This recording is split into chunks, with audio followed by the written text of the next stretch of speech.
Sud Radio, 10h midi, Valérie Expert.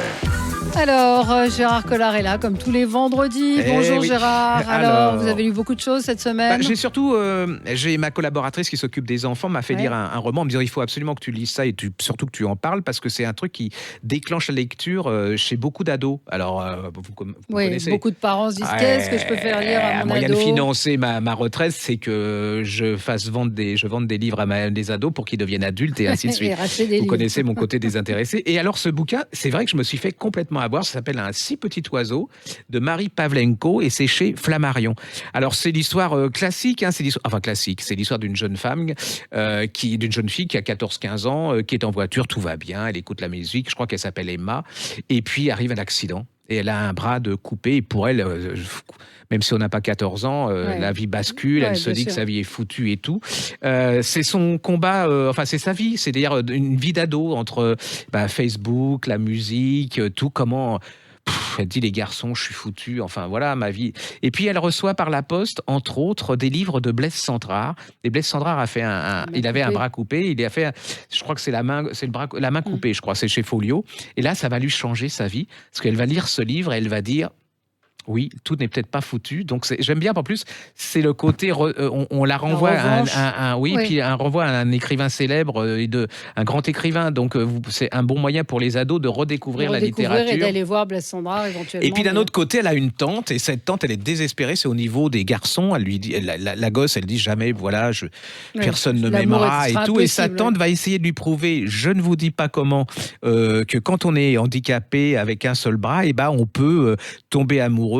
Quelqu'un de entre trucs normal peut aussi tomber amoureuse de quelqu'un de pas normal, ce qui est quand même dur de dire ça, c'est-à-dire qu'en fait c'est deux êtres humains qui sont et elle va lui prouver que non, que on peut être amoureuse, et elle, cette femme qui, je vous dis pas comment, elle va être eue par son stratagème, parce qu'elle va vraiment être tombée amoureuse de quelqu'un qui est différent. C'est absolument génial. Moi je trouve que vous ressortez de là-dedans. Déjà, quand vous avez pas de problème, vous dites j'ai de la chance d'avoir pas de problème, et que vous ressortez punchy et que vous dites que tout est permis. Parce que c'est pas triste, la manière dont vous dites une jeune fille handicapée, on n'a pas forcément envie de lire. Ça se dévore, c'est un page-turner, c'est-à-dire que vous êtes complètement... On s'attache à cette jeune fille. Ah oui, complètement. Et puis moi je trouve que la structure du roman, la façon de renvoyer à la littérature, à cette tante qui est complètement flagada, on rigole de ça, et puis on est pris dedans, et puis jusqu'au bout, et puis on est content pour la fille, et puis il faut faire lire... À partir de 12-13 ans à peu près, 13-14. Plutôt 13-14, jeune adulte. Et puis, si vous avez des enfants qui ont un petit problème ou un gros problème, vous leur faites lire ça. Et puis, ça leur prouve que rien n'est perdu et que la vie, il suffit d'en vouloir. C'est facile de dire ça quand on n'a pas grand-chose, mais là, c'est punchy. Un message positif. Ça s'appelle Un si petit oiseau de Marie Pavlenko et c'est aux éditions Flammarion. Allez-y. Non. Il y a Denise Bombardier, vous savez, cette journaliste québécoise que j'aime beaucoup, qui publie là, ces jours-ci, ses mémoires, en fait. Alors après, elle avait publié des romans, mais là, c'est sa vie. Et sa vie, vous pouvez dire, oui, je la connais pas, je m'en fous. Non, c'est une tranche de vie. D'abord, c'est une vie incroyable. Elle est née dans une famille pauvre, donc c'est le Québec de ces années-là, de ces années 50, avec un père violent, et puis une mère qui était aussi une femme assez simple, mais qui avait un amour pour la langue française qu'elle a transmis à Denise Bombardier. Alors ça fait à peu près 500 pages, mais franchement, vous lisez le truc, vous vous laissez prendre, parce que ses débuts, la télévision, comment elle devient journaliste, ses rencontres politiques. C'est un livre fort, passionnant, c'est son analyse, ses échecs, ses réussites. C'est l'histoire d'une femme. C'est le destin d'une femme destin d'une femme libre d'ailleurs, directe, elle est très contestée au Québec, très, très clivante, on va dire. Et j'ai trouvé que c'est un livre absolument passionnant, encore une fois, parce que d'abord c'est une amoureuse de la France, donc on voit, elle s'est mariée 3 fois, je crois, dont une fois en France.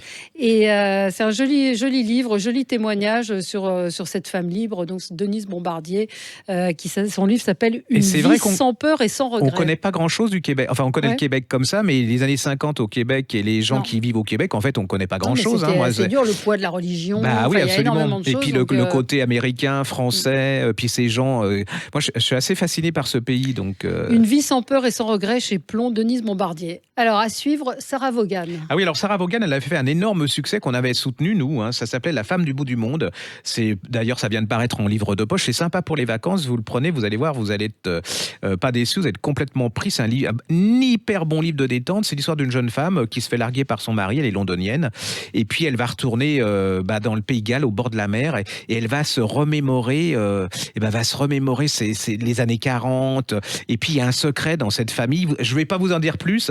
Mais alors, il y a la nature, les vagues, la mer, il y a le secret, il y a le charme anglais. Vous savez, une vieille ferme qui tombe en déconfiture, mais qu'on va transformer en bed and breakfast. Ah ouais, c'est absolument génial. Puis ce secret qui est terrible. Et puis, elle était tombée amoureuse, très copine avec un gamin. Il a disparu, ce gamin, pendant la guerre. Qu'est-il devenu? Pourquoi?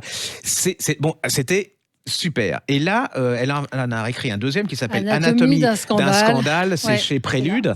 Et moi, je suis très méfiant les seconds, en me disant je vais être déçu. Et là, pas du tout. Alors, vous retrouvez à Londres une jeune femme qui est avocate. Alors, elle a un peu, elle a un peu loupé sa vie. Les mecs, c'est un souvenir. Je crois qu'elle a un chat. Et puis alors, elle est spécialisée dans tout ce qui est crime sexuel, d'accord. Et puis un jour, alors très londonien, c'est-à-dire qu'elle va vous raconter son cabinet. C'est bien la couverture. C'est exactement ça. Vous êtes dedans. Voilà, vous êtes complètement dedans. Elle est là, une femme toute seule. Elle est un peu désespérée quand elle est toute seule et qu'elle ne fait plus son métier. Et puis un jour, on lui amène une affaire. C'est l'histoire d'un sous-secrétaire d'État. Alors il est au top, le gars. Il est politique, dans l'establishment et tout. Et alors, ce qui est personnage, c'est le personnage de sa femme aussi. Lui, ça lui monte un peu. Sa femme a un certain âge, il la trompe. Et là, vous allez voir que ça va sortir dans la presse, le scandale, la réaction de cette femme face à cet homme. Et puis, il va se passer autre chose. Et cette chose, je ne vais pas vous la dire parce que ça fait partie du suspense du livre. Et l'avocate va rentrer en jeu là-dedans. Alors, ce qui est important, c'est le suspense parce qu'on veut savoir la fin de ce qui va se passer, c'est surtout des portraits de femmes complètement différents. C'est-à-dire qu'il y a cette femme qui est complètement cet homme politique qui est un peu elle est un peu gentille elle est un peu passive. Donc c'est la révolte de cette femme. Il y a aussi l'avocate. Il y a l'amie de l'avocate alors elle, c'est les enfants, le mari. Elle en peut plus, quoi. Je veux dire. Et c'est la confrontation de toutes ces cultures. Et ils s'en prennent plein la tête. C'est absolument. Si vous êtes une femme, vous allez, à mon avis, vous y retrouvez par petites touches. Et si vous êtes un homme, vous allez voir peut-être vos femmes un peu différemment en vous disant oui, faudrait peut-être pas que je fasse comme ça. Et puis, c'est un livre terrible sur l'establishment anglais avec l'hypocrisie, la politique, le mensonge. Il y a tout dedans. Il y a tout. Alors, pareil. Au dos, il y a marqué un thriller domestique. Je ne sais pas très bien ce que c'est qu'un thriller domestique, mais en tout cas, sauf que ça se passe dans l'univers de la famille. C'est les femmes, et puis que les femmes sont vraiment, c'est le niveau, comment elles vont se révolter contre le côté domestique. Et allez-y, alors, vous partez au sport d'hiver, il va pas avoir de neige, ou il va trop neiger, vous pouvez pas sortir. Vous prenez ça, vous allez passer un moment, vous allez tout oublier. Bon, très bien. Moi, deux bons livres. Deux bons livres, et le précédent est en poche. Ah oui, vous pouvez y aller. Alors, L'empreinte d'Alexandria Marzano-Lesnevich, c'est chez Sonatine. Alors, c'est un livre assez particulier. Ça a l'air fascinant, ça. Oui, non, mais c'est l'empreinte. Alors, elle est étudiante, c'est une histoire vraie. Elle est étudiante en droit. Elle est farouche, opposante à la peine de mort. Et puis, un jour, elle voit passer un dossier sur un type qui est emprisonné et condamné à mort en Louisiane. Il a commis un crime abominable. C'est un pédophile. Il a tué 2 enfants. Et alors, le livre, c'est à la fois du journalisme, c'est-à-dire que c'est une enquête, en même temps c'est un polar parce que vous vous demandez ce qui va se passer, et puis c'est ce qui se passe dans sa tête à elle parce qu'elle est touchée par cette histoire et que ça la renvoie à des choses personnelles. Donc il y a tout ça qui s'entremêle, il y a le procès verbal qui est retranscrit dans le livre. Franchement, vous ne le lâchez pas, vous le commencez, vous le lâchez pas. C'est fait penser un peu à Norman Mailer qui avait à l'époque Le Chant du bourreau. C'est pas la même chose, mais c'est vraiment pour ceux, c'est Making a Murder par exemple, si vous aviez vu. Donc c'est un peu ce qui peut se passer dans la tête d'un pédophile, d'un serial killer. C'est dur, c'est très dur comme livre, mais c'est passionnant. C'est vraiment, elle, vous comprenez pourquoi elle change. Bah oui, vous comprenez un petit peu. Son comprenez son cheminement, quoi. Mais c'est à la fois autobiographique, journalistique, et puis romancé un peu à la manière d'un polar. C'est assez brillant. C'est un texte vraiment brillant. Donc ça s'appelle L'Empreinte de Alexandria Marzano-Lesnevich et c'est aux éditions Sonatine. Alors là, c'est le grand retour. Là, c'est un grand retour maintenant parce qu'il y avait un auteur qu'on adorait, qui était Rapilly, qui est journaliste, qui avait écrit 2 excellents bouquins. Alors ça m'énerve, qui ont disparu pour ainsi dire en livre de poche. Alors que si je vous en sortez-les en livre de poche parce que c'était excellentissime. Et là, au bout de 10 années, il nous redonne un nouveau polar, Le Dragon Noir, aux éditions Critique. C'était un petit éditeur, petit entre guillemets, qui est cantonné à Rennes. Et celui qui s'occupe de cette édition était en même temps un libraire. Et donc, vous avez Le Dragon Noir. Alors, j'ai toujours la trouille quand j'aime bien les gens et ceux que j'aime pas, je suis plutôt content quand ils sont mauvais. Mais là, c'est... Et en fait, vous avez une jeune femme qui est call girl. Elle s'appelle Marina. Elle monte voir un client. Et ce client... Paf, il est mort. Alors, il a été torturé et tout, mais là, le problème, il n'est pas là. Elle voit une caméra, il se passe quelque chose, et là, on la poursuit. Elle est poursuivie, elle doit s'échapper. Mais c'est pas aussi facile que ça, parce que cette jeune femme, elle a perdu la mémoire il y a 2 ans, elle sait plus exactement, mais alors elle arrive à détruire les 2 gars qui veulent la tuer, et elle sait pas comment, parce qu'elle a des réflexes incroyables, elle a des résurgences de dragon noir, et puis vous allez avoir... pourquoi ce dragon revient comme ça. Vous allez voir la mafia russe. Oui, c'est ça, c'est que c'est c'est très espionnage, polar et tout.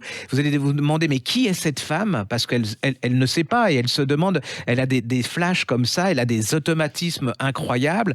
Vous allez voir Poutine là-dedans qui va intervenir quelque part. Vous allez, et alors, ce qui est marrant, c'est que le chassé devient chasseur. Il y a un moment, on ne sait plus qui, si c'est elle qui chasse, c'est elle qui a découvert quelque chose. Et pourquoi cette mafia russe s'acharne sur cette femme qui n'a fait que rentrer elle était dans là, cette elle pièce. est escort girl, point final et tout. Et puis alors, tous ceux qui sont assassinés ont une espèce de triangle à l'aine.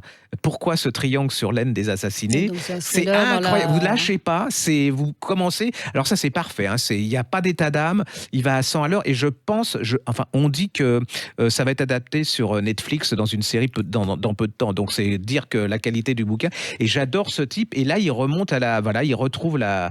Et puis il y a eu une vie entre temps. On sent que. Et puis il y a un journaliste qui est là-dedans. Il ressemble énormément Ouais, on peut lui mettre son visage. Allez-y, c'est d'une pure merveille. Ça s'appelle Dragon Noir. L'auteur, c'est Frédéric Rapilly et l'éditeur, c'est Critique. Voilà, on a fait. Il y a un petit peu de tout, ado, tout. Non, on a de quoi lire ce week-end. Écoutez, merci Gérard. On se retrouve nous dans quelques instants pour commenter l'actualité. À bientôt.